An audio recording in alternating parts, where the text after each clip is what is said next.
തദ്ദേശ പോരിൽ LDFിനെ കാലിടറി CPM മുഖം നഷ്ടപ്പെട്ടു. CPM പിഴച്ചത് ഇവിടെ. ഞാനിതാ MM മണിയിൽ തുടങ്ങുന്നു.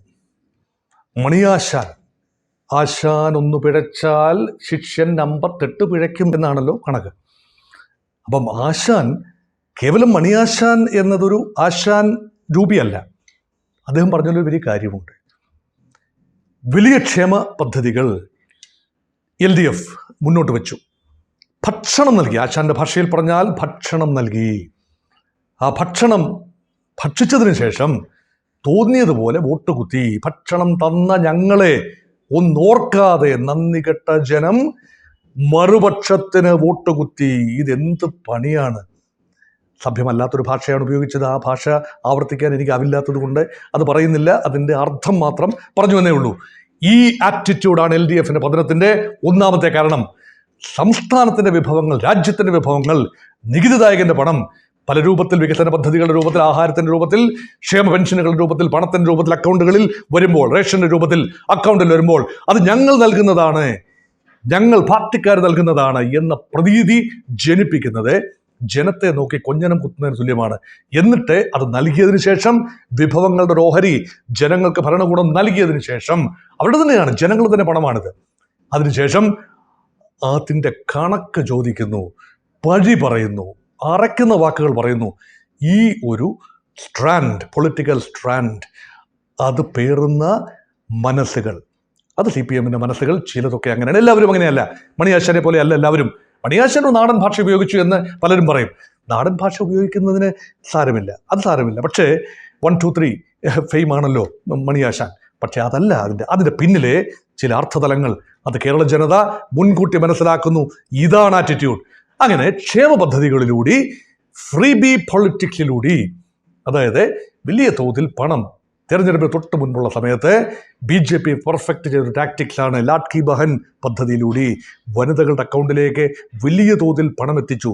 ബീഹാറിൽ നിതീഷ് കുമാർ പണം എത്തിച്ചു, മധ്യപ്രദേശിൽ ശിവരാജ് സിംഗ് ചൗഹാൻ പണം എത്തിച്ചു, മഹാരാഷ്ട്രയിൽ ഭരണകൂടം പണം എത്തിച്ചു. അതുകൊണ്ട് ഇൻകംബന്റ് അഡ്വാൻറ്റേജ്, ഭരണത്തിലിരിക്കുന്ന കക്ഷി, ഭരണകൂടം, അതിന് മാത്രം ലഭിക്കുന്ന ആനുകൂല്യമാണ്. വിഭവങ്ങൾ എടുത്ത് അതെടുത്ത് ലാവിഷായി ക്ഷേമ പദ്ധതികൾക്ക് വേണ്ടി കൊടുക്കുകയാണ്, പണമായി നൽകുകയാണ്. അത് മതിയാകും വോട്ട് നേടാൻ. ഈ ചിന്ത LDFിനുണ്ടായി. അതൊരു നമ്പേഴ്സ് ഗെയിമാണ്. ജനാധിപത്യം ഒരു ഗെയിം ഓഫ് നമ്പേഴ്സ് അല്ലേ? തെരഞ്ഞെടുപ്പ് എപ്പോഴും ഗെയിം ഓഫ് നമ്പേഴ്സ് അല്ലേ? ആ നമ്പേഴ്സ് അനുസരിച്ച് കേരളത്തിൻ്റെ 3.5 കോടി വോട്ടർമാരിൽ ഏതാണ്ട് 94 ലക്ഷം പേർക്ക്, അതായത് 3-4 പേരിൽ ഒരാൾക്ക്, അല്ലെങ്കിൽ സംവിധായകരായ 2.5 കോടി പേരിൽ പകുതിയോളം പേർക്ക് നേരിട്ടോ അല്ലാതെയോ ക്ഷേമ പെൻഷനുകളോ, യഥാർത്ഥ പെൻഷനോ, ശമ്പളമോ, മറ്റാനുകൂല്യങ്ങളോ ഒക്കെ നേരിട്ട് കിട്ടി. ഇത്രയും കിട്ടിയതിന് ശേഷം നന്ദികേട് കാട്ടാമോ? അത് നൽകിയ ഗവൺമെന്റ്, നൽകിയതിൻ്റെ കാര്യമാണ് ഞാൻ നേരത്തെ പറഞ്ഞത്, ആരാണ് നൽകിയതെന്നുള്ളത്. അത് നൽകിയ ഗവൺമെന്റിനെ തിരിച്ചു കുത്താമോ? ചോദ്യമാണ്. അവിടെ you cannot take things for granted. ഇങ്ങനെ ക്ഷേമ പദ്ധതികൾ ആവിഷ്കരിക്കുന്നത് ഖജനാവിൻ്റെ പണമാണ്, ജനത്തിൻ്റെ പണമാണ് എന്ന തിരിച്ചറിവ് ലോകത്തിനുണ്ടായി. അത് മാത്രമല്ല, അതൊന്ന്. 2, മൊത്തത്തിലുള്ള അഴിമതിയുടെ അന്തരീക്ഷം. ഭരണകൂടം അഴിമതിക്കുള്ള ഒരു ഉപാധിയായി മാറുന്നു. എന്തിനു ഭരണം നേടുന്നു? മുൻകാല കമ്മ്യൂണിസ്റ്റുകൾ എന്തായിരുന്നു? അവരുടെ പൊളിറ്റിക്കൽ DNA ഭദ്രതായിരുന്നു. AKGയും EMS നമ്പൂതിരിപ്പാടും VS അച്യുതാനന്ദനും ഒക്കെ ഉണ്ടായിരുന്നൊരു കാലഘട്ടം, ഒരു സുവർണ കാലഘട്ടമാണ്. കമ്മ്യൂണിസ്റ്റ് സൈദ്ധാന്തികരുടെ, കമ്മ്യൂണിസ്റ്റ് ആശയധാരയുടെ ഒരു ഒന്നാന്തരം വസന്തകാലം. അവിടെ നന്മകളുണ്ടായിരുന്നു. കാശുള്ളവർ, നല്ല തറവാട്ടിൽ പിറന്ന ആളുകൾ, അവർക്ക് ഇഷ്ടം പോലെ പണം. ഇതിൽ നിന്നും തെരഞ്ഞെടുപ്പിലൂടെ അവർക്ക് നേട്ടങ്ങൾ ഉണ്ടാക്കേണ്ട ആവശ്യമില്ല. അധികാരത്തിൽ വന്ന് പണം ഉണ്ടാക്കേണ്ട കാര്യമില്ല.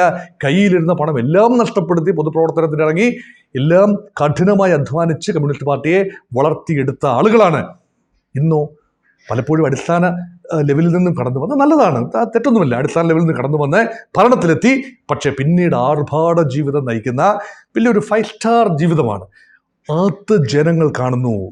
3, കമ്മ്യൂണിസ്റ്റ് പാർട്ടിയുടെ ഒരു വർഗ ബഹുജന അടിത്തറ, അല്ലെങ്കിൽ വർഗ സ്വഭാവം, ക്ലാസ് ക്യാരക്ടർ, അടിസ്ഥാന വർഗ പാർട്ടി എന്ന നിലയിൽ CPM താഴെ പോയിരിക്കുന്നു, ജനമനസ്സുകളിൽ താഴെ പോയിരിക്കുന്നു.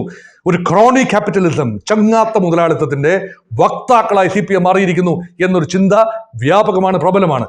കാരണം അത് പ്രായോഗികതയാണ്, ആധുനിക ലോകത്തെ പ്രായോഗികതയാണ്. അതാണ് ഈ PM3 ഉൾപ്പെടെ തെളിഞ്ഞത്. എന്താ? കേന്ദ്ര ഫണ്ടുകൾ കിട്ടിയെങ്കിലേ പറ്റൂ.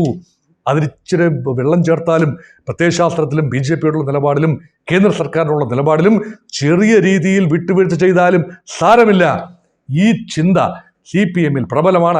അറ്റ്ലീസ്റ്റ് പിണറായി വിജയൻ നയിക്കുന്ന ഒരു സംവിധാനത്തിൽ അത് വളരെ പ്രബലമാണ്. പ്രായോഗിക ചിന്തയായിട്ട് ഞാൻ പറയും. പക്ഷേ ആ പ്രായോഗിക ചിന്ത മുന്നിൽ നിൽക്കുകയും അതേസമയം പ്രത്യയശാസ്ത്രം ഊണിലും ഉറക്കത്തിലും കമ്മ്യൂണിസവും പ്രത്യയശാസ്ത്രവും സോഷ്യലിസവും വിതരണ പ്രക്രിയയും പറയുകയും ചെയ്താൽ ഇതൊരുമിച്ച് പോവില്ല എന്ന് ജനം മനസ്സിലാക്കി വേറിട്ട ഒരു ചിന്തയുണ്ടായി CPIയിൽ നിന്നും. അതായത് ഞങ്ങളിതാ തിരുത്താൻ തയ്യാറാണ്. ഭരണത്തിൻ്റെ ആനുകൂല്യം നുകരുമ്പോഴും ഒരേ തോണിയിൽ സഞ്ചരിക്കുമ്പോഴും ആ തോണി തുഴയുന്നവൻ ശരിയായിട്ടല്ല തുഴയുന്നതെങ്കിൽ തിരിച്ചു തുഴയാൻ ഞങ്ങൾ തയ്യാറാണ്. അല്ലെങ്കിൽ തോണി തൽക്കാലം അവിടെ നിൽക്കട്ടെ. ചില കാരണങ്ങളിൽ തീർച്ചമൂർച്ച വന്നതിന് ശേഷം മുന്നോട്ട് പോയാൽ മതി. പറഞ്ഞു വരുന്നത് PM3 പദ്ധതിയിലെ കേന്ദ്ര ഫണ്ടിനെ കുറിച്ചാണ്. CPI വേറിട്ട സ്വരം ഉയർത്തി. അപ്പം ജനം എന്താണ് കാണുന്നത്? ജനം തദ്ദേശ തെരഞ്ഞെടുപ്പിന് തൊട്ട് മുമ്പുള്ള സമയങ്ങളിൽ വന്ന വിവാദമാണ്. അവിടെ BJPയോടുള്ള നിലപാട് CPM ഒരു മൃദു സമീപനം സ്വീകരിക്കുന്നു. BJP ജയിക്കുന്നെങ്കിൽ ചില ഇടങ്ങളിലെങ്കിലും ജയിക്കുന്നെങ്കിൽ ജയിച്ചോട്ടെ എന്ന മൃദു സമീപനം സ്വീകരിക്കുന്നു. CPI മാത്രമാണ് എതിർത്ത് നിൽക്കുന്നത്.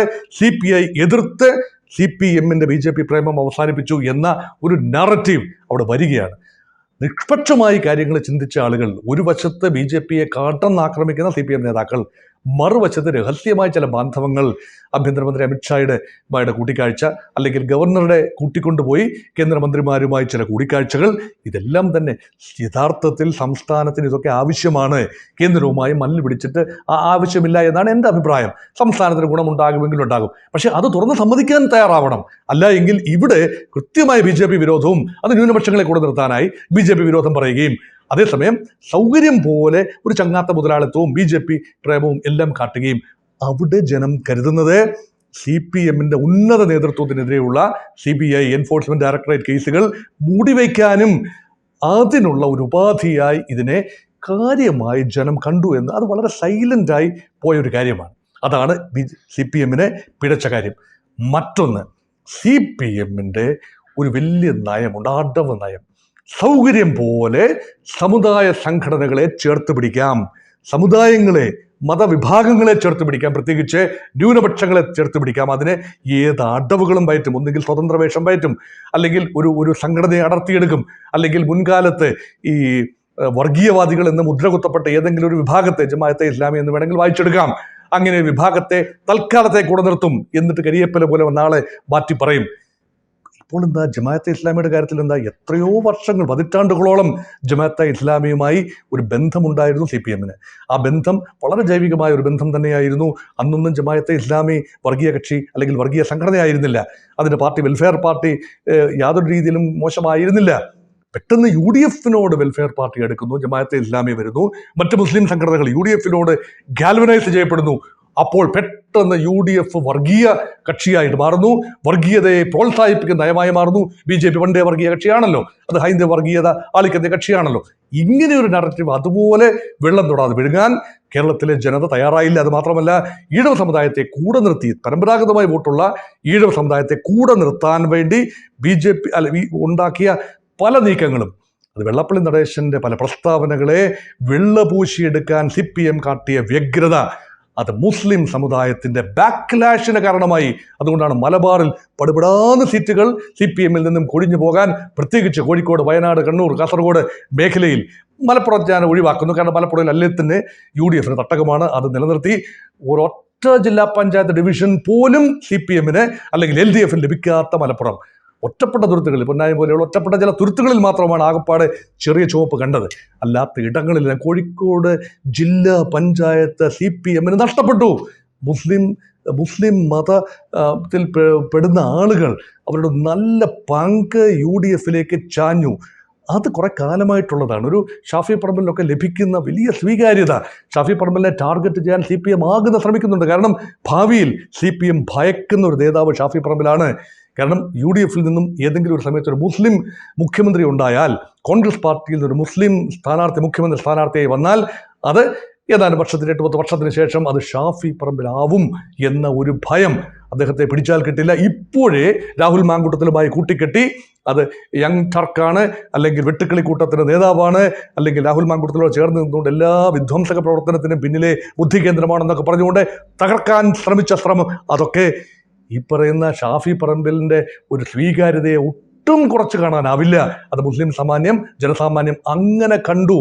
അപ്പം CPM രാഹുൽ മാങ്കൂട്ടത്തിലെടുത്ത് എടുത്ത് ഉയർത്തിയ ആരോപണങ്ങൾ, അത് മാത്രമല്ല കോൺഗ്രസ്സുകാരെ മൊത്തം മുഖ്യമന്ത്രി അവസാന നിമിഷം സ്ത്രീലമ്പടന്മാർ എന്നൊക്കെ ആക്ഷേപിച്ചത് ആ രീതിയിൽ ഉൾക്കൊള്ളാൻ നിഷ്പക്ഷമായി, കോൺഗ്രസ്സുകാരുടെ കാര്യം പോയിക്കോട്ടെ, അവർ പ്രതിഷേധിക്കും, നിഷ്പക്ഷമായി കാര്യങ്ങൾ വിലയിരുത്തുന്നവർ തയ്യാറായില്ല. അത് മാത്രമല്ല, ഈ സ്വന്തം ഭരണപരാജയങ്ങളെ ശബരിമല ചൊടക്കുള്ള അത് വലിയ വിഷയമായി. LDFിൻ്റെ പരാജയത്തിൻ്റെ മുഖ്യ കാരണങ്ങളിൽ ഒന്ന് ശബരിമലക്കുള്ള ഇല്ലായിരുന്നു എങ്കിൽ പോലും തീർച്ചയായും ഭരണവിരുദ്ധ വികാരത്തിൻ്റെ മറവിൽ CPMന് തിരിച്ചടി ഉണ്ടാകുമായിരുന്നു എന്ന് തന്നെയാണ് എൻ്റെ വിശ്വാസം. പക്ഷേ ഈ രൂപത്തിലേക്ക് പതനം പൂർത്തിയായതിൻ്റെ പിന്നിൽ ശബരിമല സ്വർണ്ണക്കൊള്ളയുണ്ട്. അത് സ്ട്രക്ചറൽ വിഷയമാണ്, ഞാൻ പല ആവർത്തി പറഞ്ഞതുമാണ്.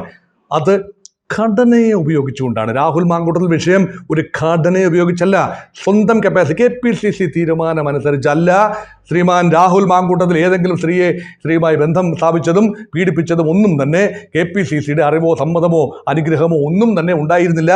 പൂർണ്ണമായി വ്യക്തിയുടെ അടിസ്ഥാനത്തിലാണ്.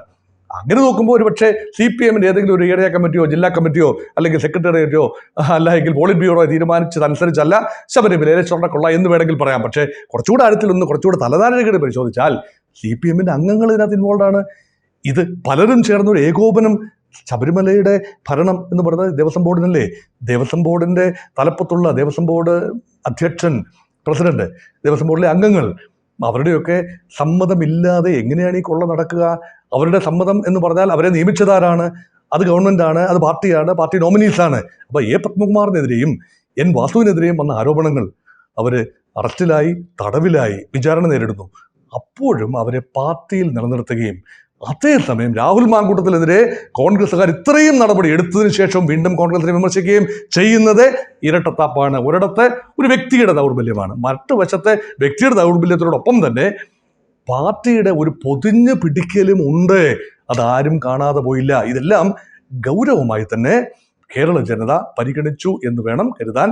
അത് മാത്രമല്ല, ലോക്കൽ ഘടകങ്ങൾ, CPMൻ്റെ ചില നേതാക്കളുടെ ധാർഷ്ട്യം, അവരെ സമീപിക്കുമ്പോൾ പാർട്ടിയിൽ എന്ന് പറയുന്നത് ഇതൊന്നും അത്ര കേരള ജനത അങ്ങനെ സ്വീകരിക്കുന്ന ഒരു സമീപന രേഖയല്ല.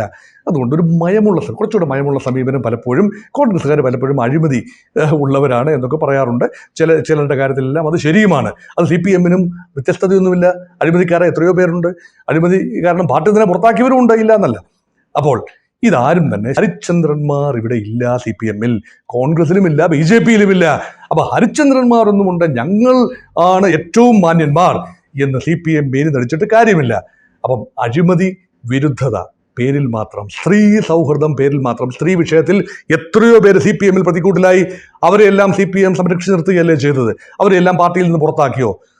അവർ മന്ത്രിസഭയിലുണ്ട്, അവർ MLA സ്ഥാനം ഉള്ളവരുണ്ട്, മുൻ MLAമാരുണ്ട്. PT കുഞ്ഞുമോഹൻ ഉൾപ്പെടെ സംവിധായകർ CPM സഹയാത്രികരാണ്, മുൻ MLA ആണ്, CPMൻ്റെ അടുത്ത് നിൽക്കുന്നവരാണ്. അവരൊക്കെ തെറ്റ് ചെയ്താൽ, ആരോപണ വിധേയമായാൽ അത് മൂടിവെക്കും. രാഹുൽ മാങ്കൂട്ടത്തിൽ പോലെയുള്ള ആളുകൾ ചെറിയ തെറ്റെങ്കിലും ചെയ്താൽ അത് ആളിക്കത്തിക്കും. ഇതെവിടുത്തെ നീതിയാണ്? ഇരട്ട നീതി, ഇരട്ട ന്യായം.